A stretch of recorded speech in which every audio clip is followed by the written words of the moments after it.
Good morning, children.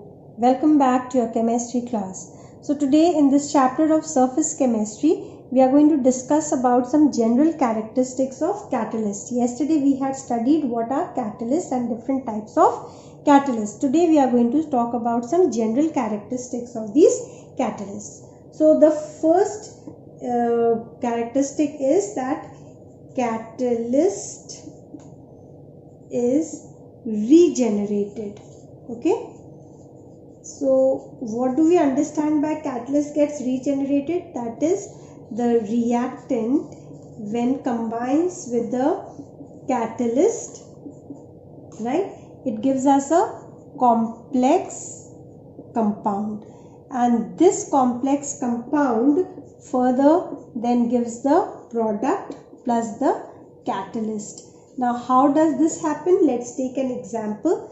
Let's take an example of, say, sulfur dioxide when treated with oxygen. Two molecules of sulfur dioxide when treated with oxygen in the presence of catalyst NO2, it is going to give us sulfur trioxide. Now look at the different steps how this sulfur trioxide is formed. So in its first step, this sulfur dioxide, it combines with nitrogen dioxide. Okay, so two molecules of sulfur dioxide combines with two molecules of NO2, and this gives us two molecules of sulfur trioxide plus two molecules of nitric oxide. This happens in the first step, that is, sulfur dioxide is reacting with the catalyst to give you the complex salt. Okay, this then in the second step, what happens? This NO, 2NO, it combines with the oxygen and it forms 2NO2. Okay, so now let us look at the net result of it. NO2, NO2, NO and NO gets cancelled, right? So what has happened? This had been consumed, right? So now what is the net result? 2SO2 plus O2 gives with NO2 the product, that is 2SO3, and what happens to the catalyst? Catalyst is regenerated. Okay, because it is unreactive, so it gets regenerated over here. I hope this point is very clear, that catalyst is regenerated. Then second point, it shows reversible chemical reaction. So when we add a catalyst, it helps in enhancing the forward as well as the backward reaction, and it does not shift the reaction to the equilibrium, right? Then the third point, extremely small amount of catalyst is used for the increase in the rate of reaction. Small amount of catalyst is used for increase in rate of reaction, right? So over here, for example, say the enzyme inside our body, it helps to digest the food. The food, remember, that we eat, that is one meal that we eat, can take around 50 years to get digested. But that small amount of enzyme that is released in our stomach, it helps to digest the food faster. And so we keep eating the whole day. Can you imagine the small amount of that catalyst? It helps to increase the rate of reaction, right? Then another example we can take over here could be like, say, hydrogen peroxide on heating gives water and oxygen. This happens at room temperature. But do you know the decomposition? This happens with an activation energy of what? Of 76 kilojoules per mole. But to the same hydrogen peroxide, if we add a catalyst, say we add iodine over here to form water and half of oxygen. Now this takes place with the catalyst.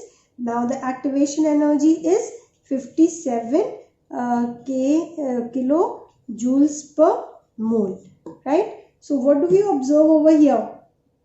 That when catalyst is used, the activation energy used is less than that when it is when it decomposes at room temperature.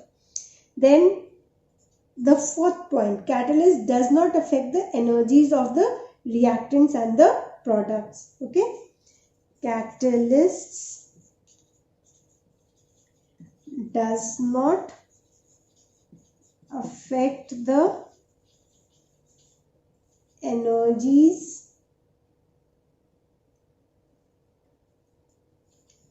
of the reactants and the products. Clear?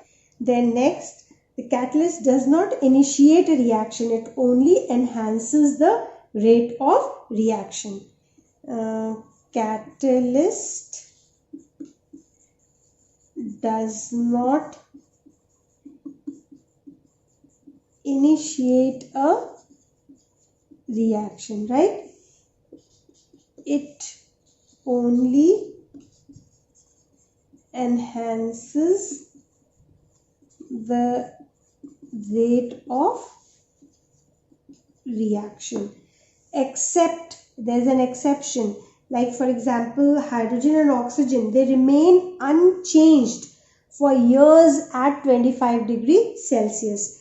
But if platinum wire is added to this mixture of hydrogen and oxygen, then the reaction starts immediately and the rate of reaction could be so high that the mixture may lead to explosion. Okay, so what did I say? That catalyst, they do not initiate but they enhance the rate of reaction. Exception is only with your hydrogen and oxygen. Okay, that when you add platinum wire as a catalyst over here, it helps the reaction to increase the rate of reaction and the mixture gets exploded. Next, we are going to talk about enzyme catalysis. Now, enzymes, they are biological catalysts. Several reactions, they occur in the human body.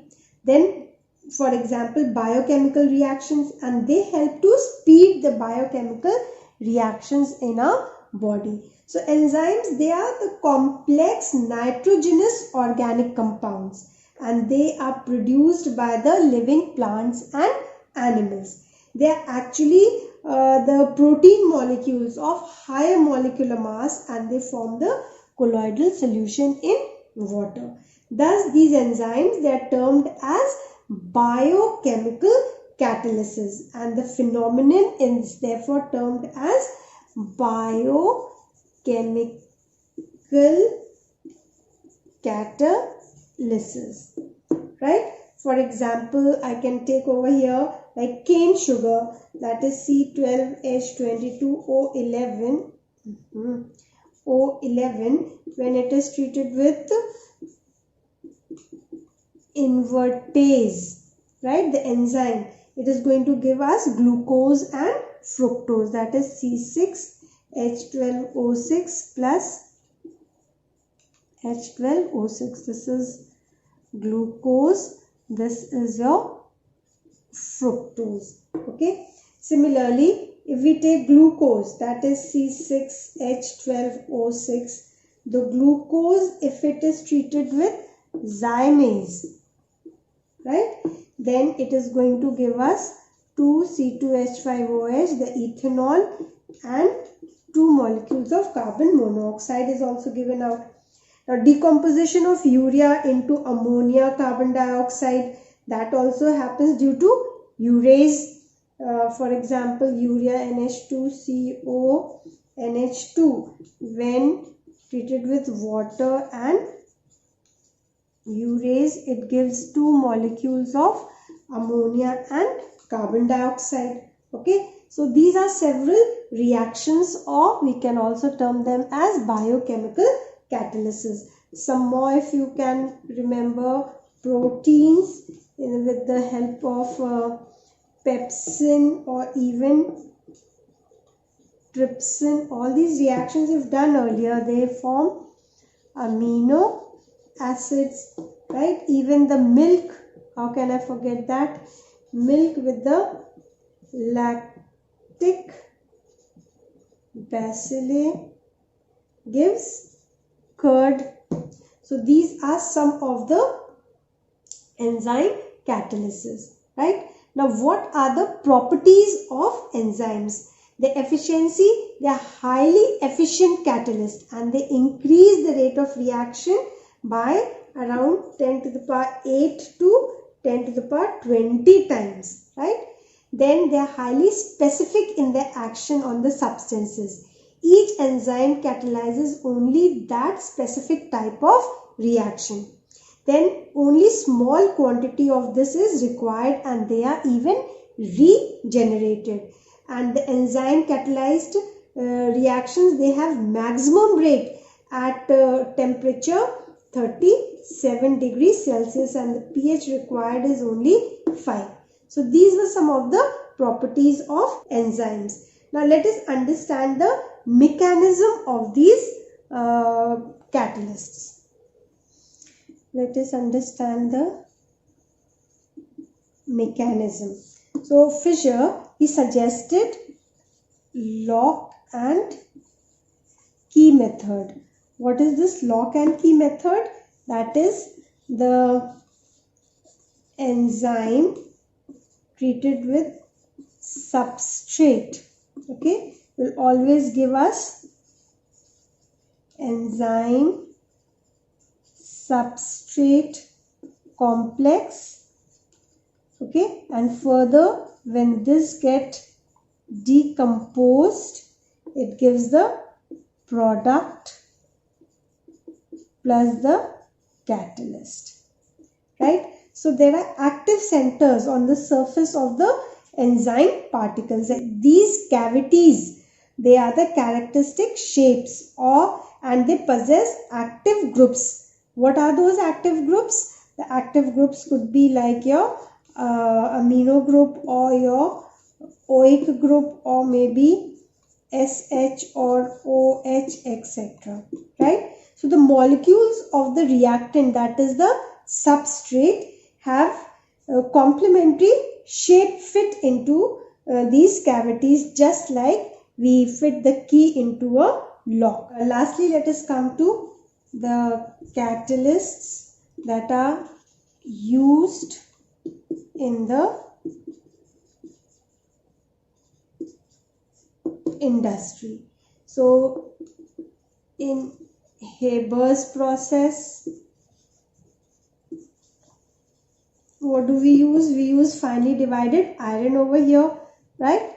And molybdenum is used as a promoter. Okay, then what is formed? Ammonia is formed over here. And what are the conditions? 200 atmosphere is required at 750 degree Celsius. Then another one, if you remember, Ostwald's process. In Ostwald's process, what is the catalyst that we use over here? That is your platinized asbestos, right? And what is formed? Nitric acid is formed over here. And what is the temperature used? 573 Kelvin is used. Then another process that we remember is your contact process, isn't it? What is the catalyst that we use over here? It is vanadium pentoxide. Then what is the product formed? We are obtaining sulfuric acid by this process, and the temperature required is 673 to 720 Kelvin. So this is all about your catalysis. Next chemistry class we shall begin with the colloids. Thank you.